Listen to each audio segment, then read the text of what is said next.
I think I should go first since I'm old. Old.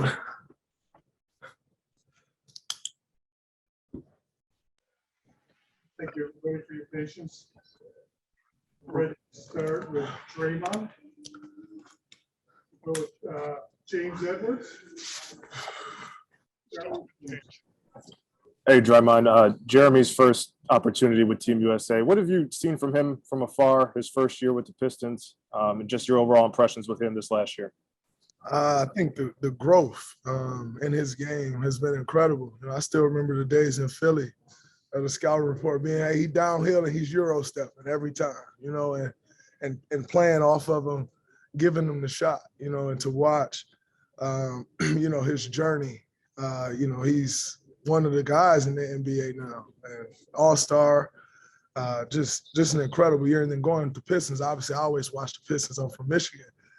And, what he went there, what he's gone there and done is incredible. One of the most improved players in this league for sure. And, coming out here, it's very easy for a guy, especially a guy like Jeremy, who hasn't been at that level for as long as a Kevin Durant, for as long as, a Damian Lillard. It's very easy for a guy to come in and just take a back seat to those guys. He's came in, he's been aggressive, playing with extreme energy, and it's going to be a huge part and, play a huge role in us winning the gold. Thank you, James. We'll go with Nathan next. Nathan, what's up, man? What's going on, Dede? Man, it's good to see you. Congratulations. Thank you, man. I appreciate it. Two-part question for you, my guy. How excited are you to be a part of Team USA, and can we expect, a little bit of the trash talking against some of the competition, I'm extremely excited to be here. It's like every time I've played with Team USA, in my mind, I'm like, man, that's my last opportunity, but you just continue to put the work in, and, anytime, we're here, it's an honor. You're amongst some of the best players in the world. And, having the opportunity to share the floor, go defend our gold medals is incredible. Obviously, everyone always wants to beat USA, and we understand that, so to go and defend, our country in the way that we can is incredible. And so it's always an honor to be here. And I don't know how to play without talking. That's just who I am. I grew up that way in Saginaw, as you know. That's just a way of life for me. Thank you. Marcus Thompson, you're up, and then we'll go to Tyler Tackman. And you're not happy to see me, Draymond? I don't see you. I saw Nathan right here on this screen. I don't see you. Marcus Thompson is a really common name. Hey, two questions for you. One, did you try to get Steph to join you for his first Team USA experience? And secondly, how are you gonna pick, number 7 and number 14 for the Warriors if you playing basketball with Team USA? Me and Steph have a great understanding, which is a part of our chemistry and part of our relationship. I understand him. I don't need to try to push him to play for Team USA because I already know the reasons why. And I don't need to try to come in between those reasons. So, no, I did not. I asked him, was he playing? He said no. That was the end of the conversation. And as far as 7 and 14, we all worked from home for a year. It's possible, but we'll see what happens. Obviously, the guys are back there doing all the work, and as they always have, and I'm sure they'll make a good choice. I'll give my input where I can, but I'm trying to win a gold, so it's important. Thanks, bro. No doubt. Tyler, you're up, and then we'll go with Chris. Hey, Draymond, this is Tyler Tashman with the Oregonian. I hope you're doing well. From the perspective of someone that's tried to guard Dame, what is that like, and what makes him such I feel like a great you just disrespected me, someone who tried to guard Dame. That's crazy. No, I'm just fine. Go ahead. What your question? I just like what is it from your perspective? Like what is it? What makes him such a great competitor and someone so difficult to guard? I think, we all know that Dame has carried a huge chip on his shoulder from, being a guy who was not recruited by many high majors, if men, maybe one or two, going to Weber State, coming into the draft and, a lot of people knowing like, hey, this guy is good, but doubting him because he went to a small school. The story goes on and on. I think one of the great things about Dame is he still carries that chip on his shoulder, but the way you carry a chip on your shoulder, you can't carry the same chip on your shoulder that you had as a rookie, as a second. Like, you have to learn how to wear that chip differently. And one of the most powerful things about Dame is he continues to wear that chip on his shoulder, but know how to wear it. And obviously one of the best shooters in our game, one of the most prolific scorers in our game, and also an incredible leader, an incredible point guard. When you from Oakland and he embodies that, he carries that, he carries that toughness. And that makes all the difference when he takes the floor. Where'd you say he was from? The town. Thank you. Chris, and then we'll go with Grady Diaz. Hey, Draymond, how you doing, man? So obviously, laid back Kevin Durant question for you. So Kevin Durant throughout the Nets regular season, you always talk about this passion that he has just for being a hooper, just loving the hoop. So I'm just curious with your thoughts on everything, with obviously your relationship and your experience with Kevin Durant. How would you kind of characterize that love of hooping that he has, or what have you seen from him when it comes to that passion for basketball? That's who he is. I always tell people, there's this very cliche line that everyone uses in basketball when you're working out: go game speed every rep. Quite frankly, I've never seen anyone do it except him that I have had an opportunity to really watch their workout. And, that's how he plays the game. That's how he works. And, you're talking to a guy who would sit at home, sit in his house and watch an elementary school basketball game just to watch basketball. Really, really love the game, love watching the game, student of the game, obviously love hooping. It's an incredible thing. I had no doubt in my mind that he was playing here. And I'm sure everyone tried to talk him out of it, coming off an Achilles injury, all the minutes he just played in the playoffs, had some injuries throughout the year. What I knew in knowing Kevin, that you were going to have to talk him out of playing as opposed to talking him into playing, because he just loved hooping. That's what he lived for. He just wanted to play basketball. You give him an opportunity to play basketball on this stage, he's never turning it down because he just loves playing. Appreciate it. Grady, you're up, and then Tim Reynolds. Hey, Draymond, congratulations. We got to see what you guys look like in the new uniforms. What are your thoughts on them? And do you have anything in particular that you like about them? That's my first question.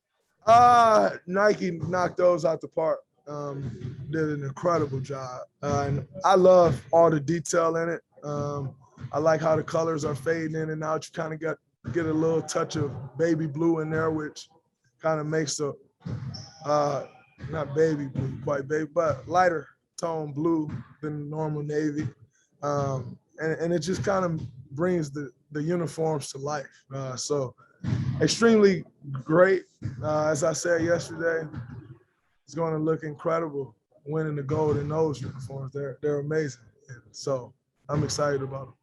And my second question is, you're going to be around some of the best women players in the world with Team USA. Are there any players on that women's team that you're looking forward to watching? Oh, all of them. When you're fortunate enough to make the Team USA, you're a player. So anytime you attended the game last night, the Aces in the Mercury, But then, BG had an incredible game. Asia was incredible. Obviously DT will be there. Sue, all amazing, amazing talents. And so, USA women's has dominated, so having the opportunity to see them play is always incredible. I always look forward to it because as I've said before, you get to really see the fundamentals of the game. And, they have shown year after year that they're the best at it. Thank you. Tim, you want to go with Keith Berry? Thanks, Greg. Hey, Draymond, Tim Reynolds with the AP. If I remember right, I'm not even sure if the World Cup had ended in China. And I remember you were already saying that you wanted to play on the 2020 team. Obviously, it got moved to this year. But you were pretty adamant right from the get-go that you wanted to commit to this team. Why was that? And, after everything's gone on in the world in the last 15, 16 months, why didn't you change your mind? Why did your commitment never waver? Well, I think when you have an opportunity to play for USA basketball, you do that. At least that's how I feel. And for me, it was a no-brainer. I knew in 2016 that the next Olympics I wanted to play. And, I'm extremely honored to have the opportunity to be here. But it was never a question for me.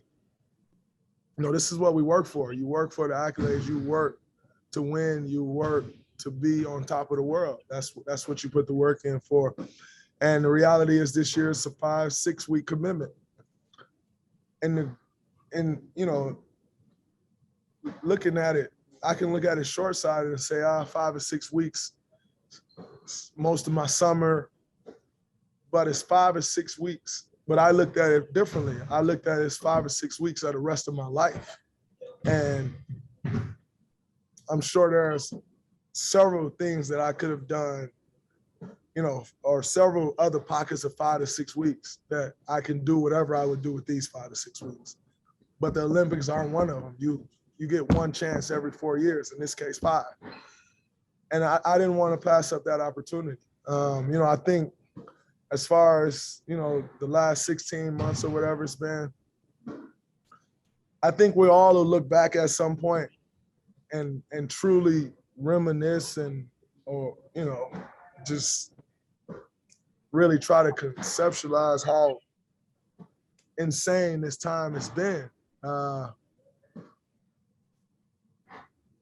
But when that time comes, it'll be just that. It'll be what happened back in time, what happened back then. And it'll be a thing of the past. Now, I'm not saying COVID will ever be a thing of the past, because I'm not sure it will be. But this time period will be a thing of the past. That's just how life works. And I don't want to let what's been a hectic 14 or 16 months make me decide against an opportunity that I may never have again in my life. So it was a no-brainer for me. Thank you, Draymond. And we'll do 2 more questions. Keith Berry, and then we'll do Zora Stevenson. Draymond, Keith Berry, NBC Bay Area, deeply appreciate your time. With the announcement this morning that the Tokyo Games will be held without fans because of the rise in COVID cases. I know everybody here is pro, and I know you've played before. You've played an entire season now without fans. Does it affect the dynamic or the energy of the team at all, and how they address the game? I don't think it affects us at all. I think, if anything, like you said, we're all used to it. And normally when we go, the whole crowd is cheering against us. So if anything, it may help us.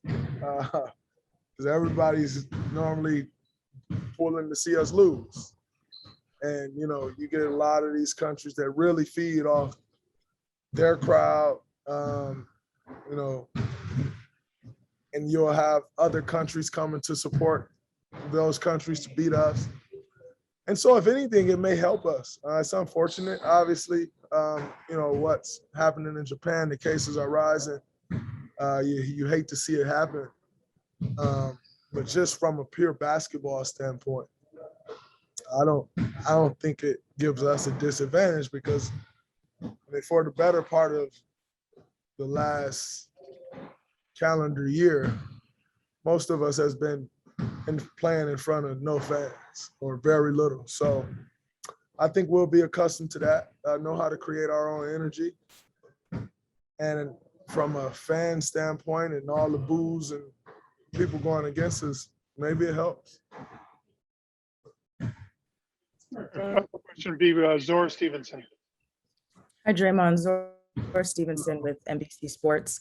Coach Pop was asked about your defense earlier today, and he had a long list of compliments for you, which just included your natural affinity for defense and desire to be great. That's what he said. Why has defense been so enjoyable for you over the years? Well, number one, when I came, I'm very grateful for those comments from Coach Pop. Obviously, one of the godfathers when it comes to, NBA basketball for sure. When I came into the league, I fell in the draft because their number one question was, what position would I guard? And that stuck with me. And I wanted to make everyone eat those words. Every team that passed me, every reporter, anybody who's ever said anything about my defense at that point, I wanted them to eat them words. And it just became a way of a mindset, a way of life, like it just became a part of who I am. And, fast forward to see what playing great defense can do to a team, to see what playing great defense, how it can completely snatch the confidence of your opponent. That was enough for me because, when you're playing a game of basketball, if you can take the mind, everything else will follow. If you can take somebody's mind, if you can take their confidence, if you can get in their head, everything else follows. And, just understand the success that I've been able to contribute to teams by giving all that I have on that side of the ball, that's where it started. And eventually it just became a love of mine. I absolutely love playing. I enjoy it. And I think I enjoy it because I look at every defensive possession as a battle. And I want to win as many of the battles as I can. So it all boils back down to just my competitive spirit and always wanting to win whatever I'm doing. Thank you. Thank you, Draymond. No problem. Y'all have a good one.